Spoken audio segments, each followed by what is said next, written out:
তো এখন আমরা আছি গোবিন্দঘাটে আমরা নেমে এখানে পাশেই একটা গুরুদুয়ারে এসেছিলাম, এখানে ব্যাগপত্র রাখলাম, এখানে আধার কার্ড দিয়ে এন্ট্রি হলো। আর গুরুদুয়ারে ঢোকার জন্য এইটা হচ্ছে গিয়ে মাথায় পড়তে হলো, কারণ নয়তো এখানে ঢুকতে দিচ্ছিল না, এটা নিয়ম এখানকার। তো এটা পরে আমরা গুরুদুয়ারে ঢুকলাম, এখানে ব্যাগপত্র রেখে আমরা খাওয়া দাওয়া করলাম, লঙ্গর খেলাম। এখানে রুটি, ভাত, ডাল, সবজি সব কিছু ছিল।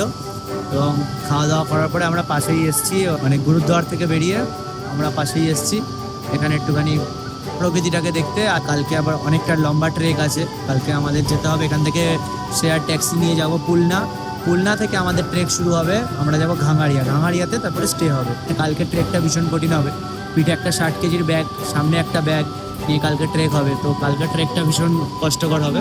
এখানে ভিউটা কিছুটা এইরকম, আমি দেখিয়ে দিই একবার ক্যামেরাটা ঘুরিয়ে।